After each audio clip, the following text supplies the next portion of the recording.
Donnie and Dolly. The team is supported by ableauctions.ca. Closing your business? We can help.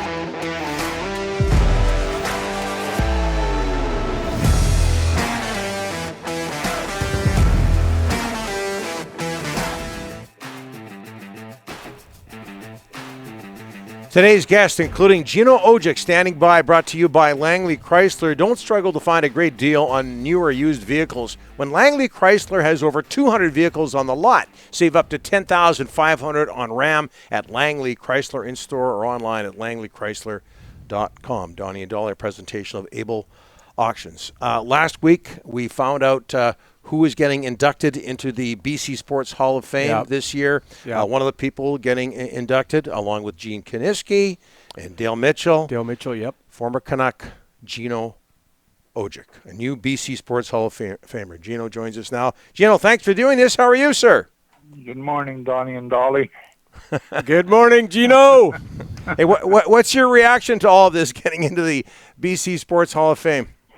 Pretty amazing. I was really shocked. My buddy Peter nominated me without telling me, and when I got the call, I was like, wow. So, hey, Gino, let's go back to 1990. How much did you know about BC when you joined the Canucks back in 1990, and what does BC mean to you now? Well, I came here for the draft, so I got a chance to visit the city a little bit when I was here. I was here for a week during the draft, and I found the city to be so beautiful, and I was really happy when Vancouver drafted me, and that's the same reason why I'm still here today. The city's beautiful, and I really enjoy the weather. It's never too hot or never too cold, and I really enjoy that, and just the connection I had with the fans made it a place where I wanted to be. You get drafted in 90, as we mentioned, and a few months later, it was quick. You make your debut against the Chicago Blackhawks, a couple of fights that night wearing number 66 before you changed to 29. What do you remember about that night? I remember getting called up, and Shane Whitcliffe, who was the general manager for Milwaukee Admirals at the time, came and got me and drove me to the airport, and I asked him, how long am I getting called up for? He said, well, Babe Ruth got called up on emergency basis, and he never came back down. So I knew that I had to make a statement and make sure that I stayed in the NHL. Hey, Gino, talk about the relationship with Pavel Bure. You guys became obviously good friends on and off the ice. How did that start and evolve, and everything that involved everything with Pavel? Well, we were two young guys, same age, and we played against LA, and some defensemen tried to did run him over and roughed him up, and I jumped in there and got in a fight with the guy, and right after that, we were best friends. Yeah. How much often do you keep in touch with Pavel, Gino? I talk to him about once a month just to see how he's doing, and he's doing well. He's enjoying life in Moscow. He's got 3 kids now, and he's enjoying life. Hey, Zach McEwen just left the Canucks. Gadjevich, another tough guy. Gino, when you look at this Canucks roster right now, do you see enough toughness? Well, in today's game, it's not like when I played. If people roughed up the Stars, and the only way to answer for it was you had to go and step up for them. But today's game, as soon as you touch somebody, the referee calls it. So that evens it up pretty good. You know, I really like Zach McEwen, but it seems in today's game it's not important. Yeah. Do you think there's still a place, though, for you see the odd fight, obviously. Look at Zach McEwen the other day with Cassian. Unfortunate end to it. But do you think there's still a place for it in today's NHL, or should there be? Yeah, it should be for sure. But like I said, the referees call anything. It's hard for a tough player to even go after somebody, because you're going to get the instigator, or you can get a roughing penalty, and the games are so close, and there's so much parity in the league that one penalty could make the difference between winning and losing, and it makes it very hard for that type of player to be effective. It was Manson and Grimson, if I'm not mistaken, back in 1990, your first game, and a lot of fights with Marty McSorley. Who's the toughest guy you took on? The toughest guy for me was Dave Brown in Edmonton. he was really big lefty, and he hit really hard. And I had some good fights with him, but he was probably the toughest guy. Do you ever talk to any of the people you fought with? Well, after our careers, but I had tons of respect for anybody that did that type of job. It wasn't easy work, and I never really had somebody that I didn't want to talk to. That's for sure. Gino, your health issues recently are well documented. How are you feeling these days? How's your health? I feel good. I'm having a little bit of problems with my legs, but other than that, I feel really good. It couldn't be any better, I guess. It looked really serious for you, Gino. What turned things around for you, health-wise?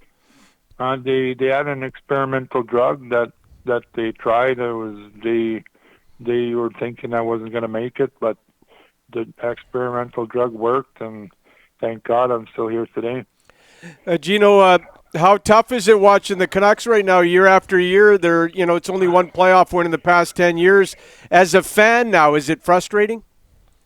Well, I have a lot of hopes for this year, that's for sure. One thing that I know is when you have good players, you're going to have one shot at a Stanley Cup, like Trevor Linden and Pavel. They got their one shot in '94, and Pedersen and Huge, and these guys are really good players, and I'm hoping that I'm going to be around when they get that shot because, yeah. But it's all going to come down to the goaltending this year.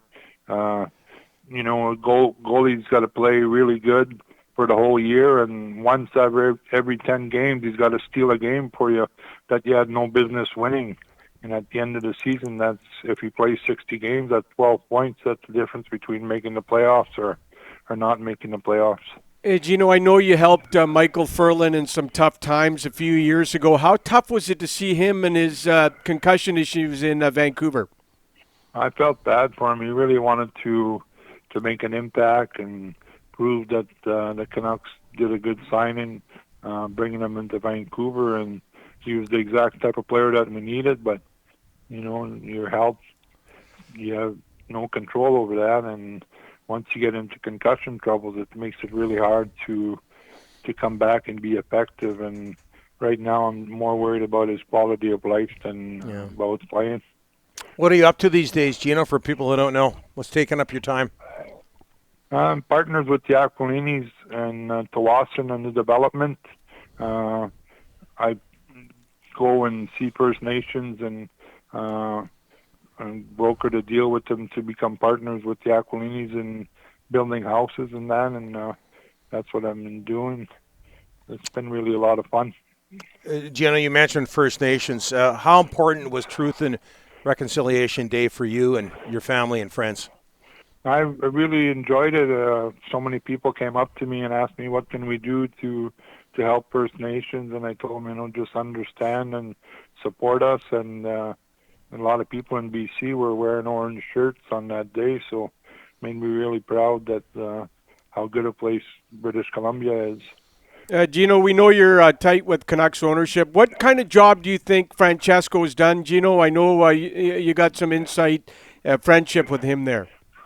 Yeah, I think he's done a great job. He's willing to spend to the cap every year, and he, whatever they need, he gives it to them, and you can't ask anything more than that. He's really, really good.